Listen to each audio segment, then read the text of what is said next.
I was meditating right now in prayer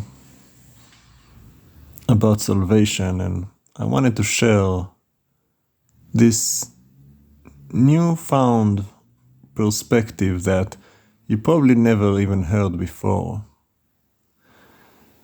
And it is no doubt going to be highly controversial because it portrays a new side to things. And many people will have a hard time accepting it, and that's fine. Listen or don't listen, it's up to you. But the point that I was contemplating with the Lord right now is, why were we really saved? And why did the Lord give up his son like that?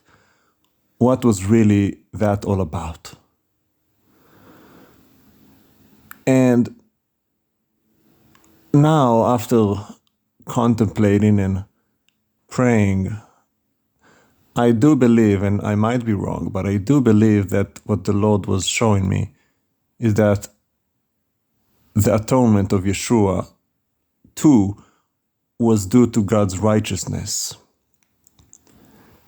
Because after all, and here's the controversial part, the Lord was the one that set the whole thing in motion from the very beginning. Who put the snake in the garden? The Lord. Who allowed Eve to be deceived? Adam to be led? The Lord. Is God not in charge? Did he not know that they would fall? Look at yourself. How strong-willed are you? When somebody puts something in your hand, you take it. Somebody puts something on your plate, you eat it. We are very weak. It was obvious that they would fall. The serpent was cunning, the most cunning of all creatures, and yet the Lord allowed him to go and do his deed. This was the Lord's ordeal. Obviously, if you believe in God, when God is in control, nothing happens except he ordains it. The good, the bad, the ugly, all of it. And because it was the Lord who ordained it,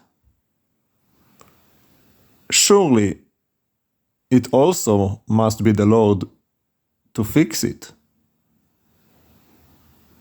redeem it, make it right. Adam had a point. We like to blame Adam because, we're afraid of God. Nobody wants to say a bad thing about the Lord. At least I'm not. I'm a believer. I have the fear of God. I accuse the Lord. So we blame Adam. Oh, Adam blamed the woman, da-da-da. But he has a point, doesn't he? It's like, it's that woman you gave me. It's her. Why did you give me that woman? I was fine. Well, he has a point. And Eve, same thing. Well, it was the serpent. He lied to me. He deceived me. Well, she too has a point. Obviously, they both have did what they were told not to do, but you know how it is. We've all been there. We've all done what they did. We're all guilty. So we get it. And the Lord, in his righteousness, says, well, I made you. You are my children. I put that snake in the garden. I put that tree in the garden. Think about that one. Why was there a tree of good and evil in the middle of the garden with such beautiful fruit to lure you in? The Lord is dangerous. But, like I said, it's about his righteousness. The Lord does not play one game at a time, one chessboard at a time. He plays infinite ones. He has plans beyond plans, things he's working to accomplish. He puts all things together for good, for those who love him and are called according to his purpose. He has more than one thing he's working at. So the Lord figured, and this is just the way I pontificate it, I'm not in God's head, I only know what I know. We need to be chastised, disciplined. We need to learn consequence. Spare the rod, spoil the child. How true is that? And we all at one point have to touch the oven to know not to touch it again. It's our nature. I can tell you 20,000 times it's hot. And just when I'm not looking, what are you going to do? You're going to touch the oven and get burned and go, oh, it's hot. Well, I told you it's hot. Well, I didn't think it was that hot. Haven't we all done that? I tell you not to eat something, it's not ripe, you eat, and then you go, oh, it's not ripe. I told you not to eat that. You eat something and you go, it's spicy. Well, I told you it's spicy, don't eat that. Well, we've all done that. It's our nature.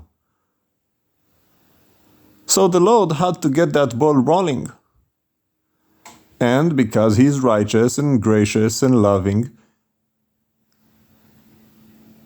he also atoned for us out of his benevolence to lay down the price that none of us could pay, to redeem us, to reverse the curse.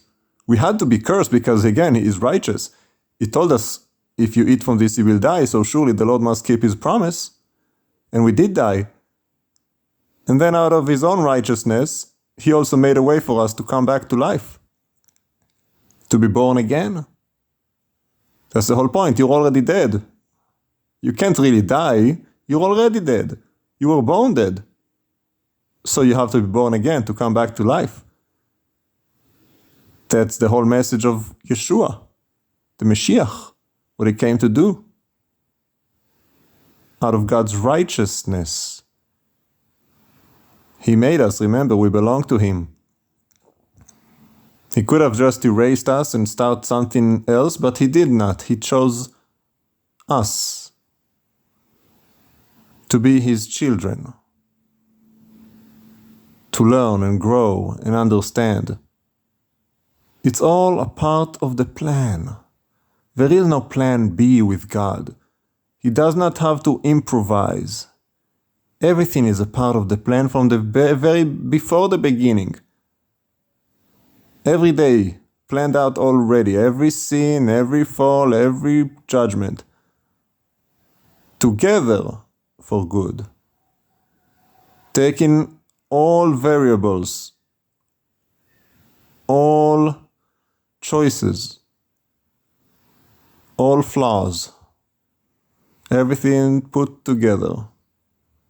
Everything we mess up, he fixes. Because that is who he is. It is all about him. We do not matter. We really are just spectators. The Lord is telling a story about himself. We are along for the ride.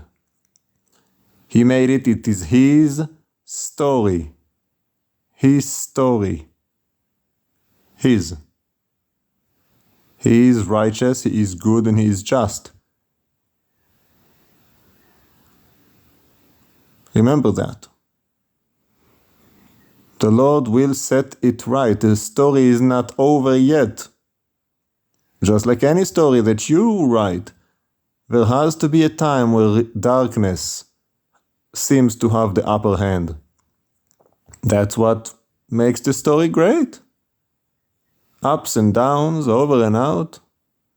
Well, we are in utter darkness, it seems like, doesn't it? And truth be told, we deserve it. Because we choose to be wicked. We choose to rebel. We choose to tell God he does not exist. And those who claim to be religious don't even follow his ordains and his rulings and his ways and his Torah. We've done that. Don't blame him for that.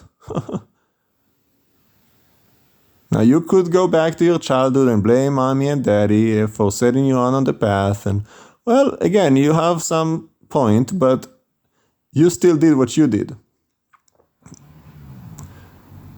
And that's why the Lord made a way for us to be restored and redeemed. He's like, well, I'll forgive you what you've done. I know.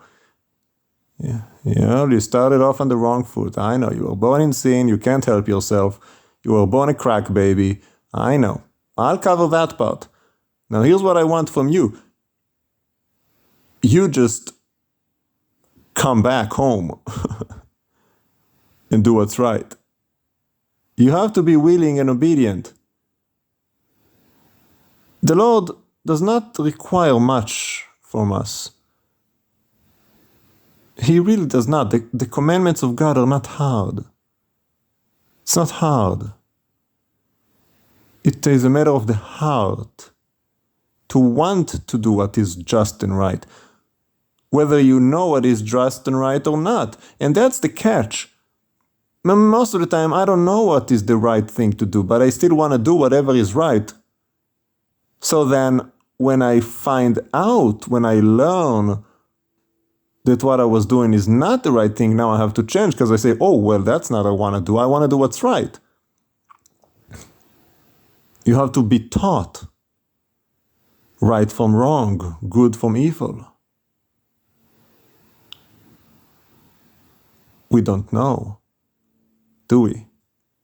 Because much like our mother, Chava, we want to make our own definition of good and evil. Think about that. What does the tree really represent? Knowing good and evil? Well, Chava already decided before eating. The Lord said, if you eat from this, you will surely die. Sounds like evil to me. But Chava made her mind and said, oh, well, it looks good for eating and it is also good for gaining knowledge. In her mind, she says, this is good. She already made herself God in her mind to decide what is good and what is evil. Eating from the tree was the manifestation of the thought she already had manifested in her mind. That's why Yeshua said, well, you don't have to sleep with a woman. It's enough that you look at her with lust. You're already guilty. Chava was guilty before she even ate from the tree.